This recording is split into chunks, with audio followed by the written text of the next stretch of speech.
The word listen is down here, and it's almost invisible, and that's intentional, because the only way that you can see it is if you just quietly search for it. You know, in other words, it's meant to be about toning everything down that's going on and really paying attention. Yeah, so that's what that's about. I want to share the painting behind me. Call these the Berg because Cristina has a Berberk now. Amy has a Berberk. We have a Berberk in our home. So these are Pat's paintings. And outside Pat's window, where Pat lives in the building next to ours in a condominium, and out her window, she can actually see what you're looking at now. I cannot see that, but it's one of my favorite views of where we live. If I look out my window right now, I can see the ocean. And it's the same color blue as the deeper blue in the painting that she has done for us. And so we are most grateful. Cristina also has, I think I said mention a Berberk. And so you can, for me, blue has been always my favorite color. It brings truly a sense of calmness and peace, especially when the ocean is calm. So I hope that you enjoy that. Okay. Thank you, Pat. Thank you. So as a short introduction, last month, our last conversation, the theme was Once Upon a Return. And Pat told us, Pat took us through a journey, and the images were based upon her artwork that she did for her master's at Long Beach State. And Lynn and I were actually there to witness her exhibition for her department, and it was quite powerful. So last week our conversation was based upon Once Upon a Return, and I'm no longer going to take credit for any of the words, because I realized that all the words that I use are from the conversation. So this is basically a collective poem for those of us that were there last time. And also merging into the poem, I had a little help from two other poets. One, Mark Nepo, who is one of my favorite poets, and you will see that I have quoted him into the poem. And also Sharon Salzberg, who's not really a poet, but she is a Buddhist meditation practitioner. And and this is all about a journey. Talking about a journey last week. Her story was about a journey. So here we go.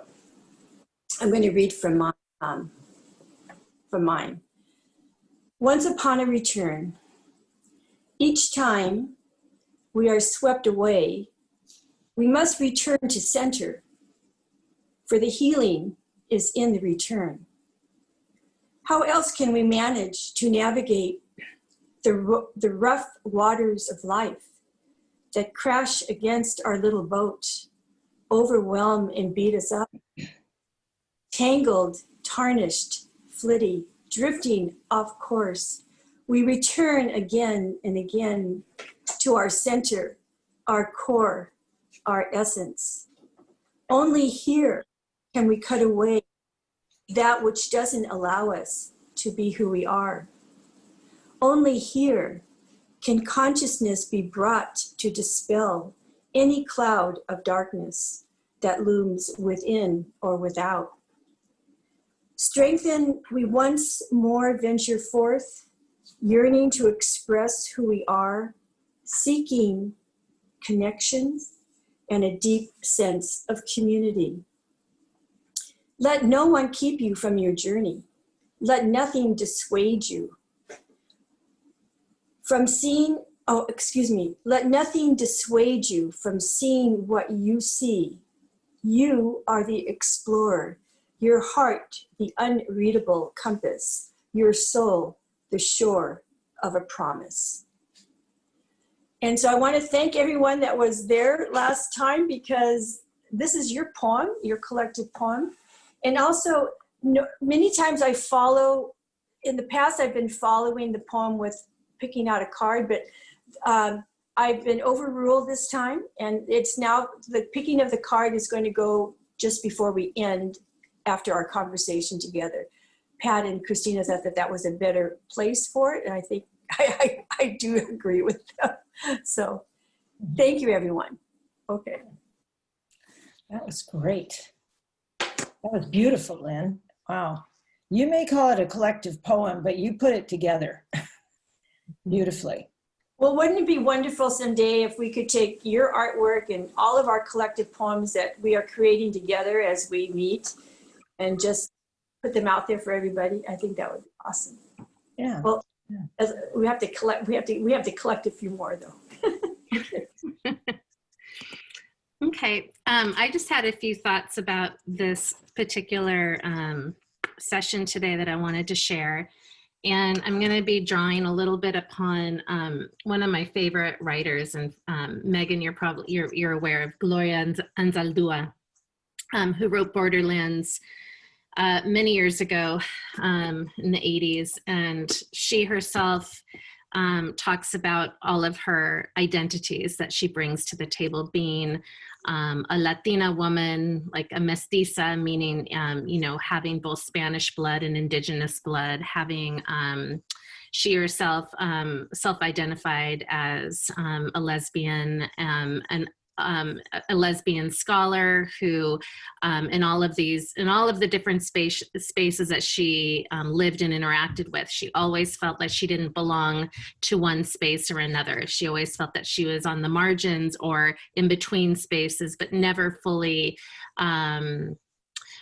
welcomed or accepted into one space fully. And so I've really connected with a lot of her work in terms of identity work. Then I talk about identity a lot with my own lived experience.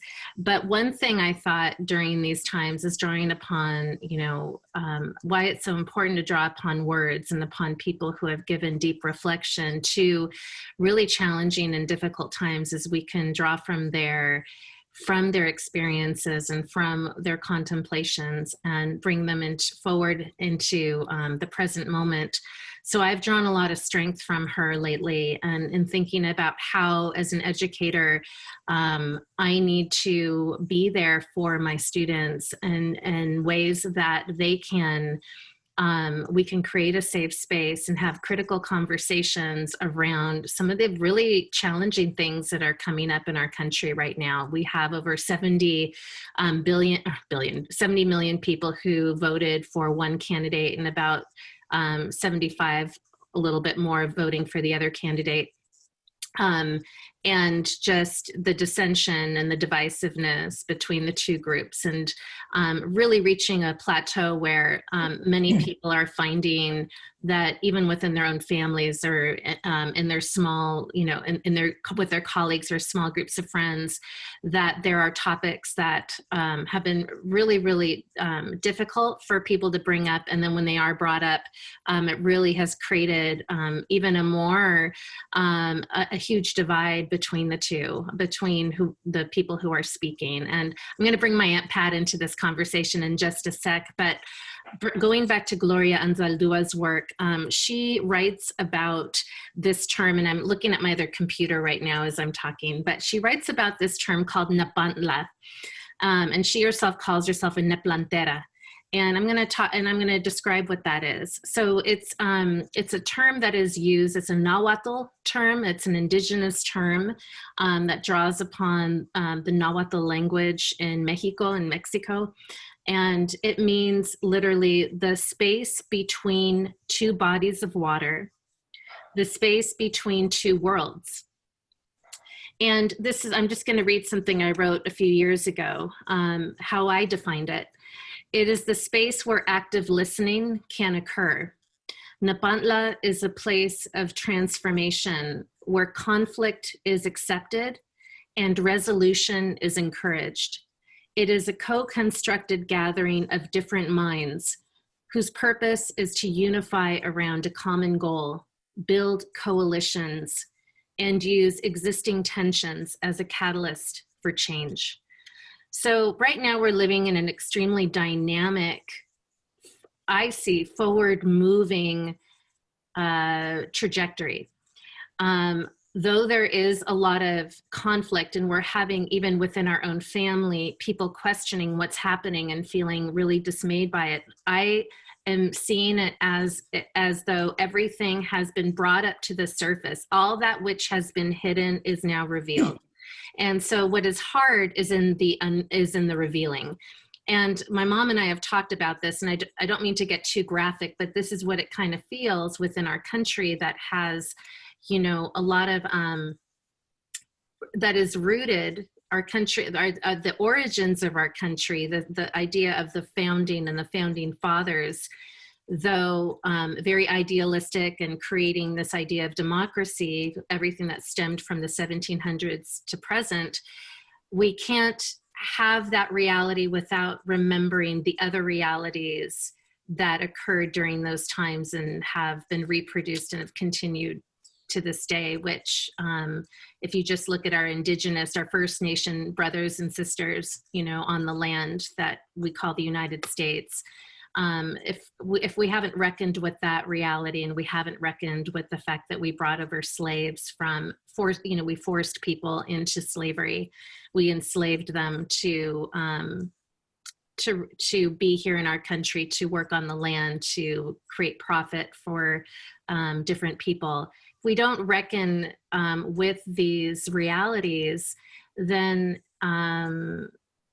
there's going to be an underlying current of conflict. And the way that my mom and I were talking about it is, it's like if you had like a deep wound, like if you got a really deep gash, you know, and you've been putting a lot of Band-Aids on it, you've been cleaning it like on the surface, but it's a really deep wound that really needs excision, that needs to be really everything like excavated and brought to the surface. So that you can actually clean out the whole infection and look at what it is, and then really begin to mend it. Like I think we've done a really good job in our country at getting to some of it, we've excised some of that wound, but we haven't gotten to the deepest wound. And I think in my opinion, I have felt this very deeply for many years, but especially the last 4 years, is now we have the opportunity to look at the full impact of that wound. And even though it's really hard to look at, in fact, we want to look away, it's really painful to look at. It's really difficult because we may not feel like it's our wound, or we may not feel like it might be just too hard to look at, or it just might make us really uncomfortable.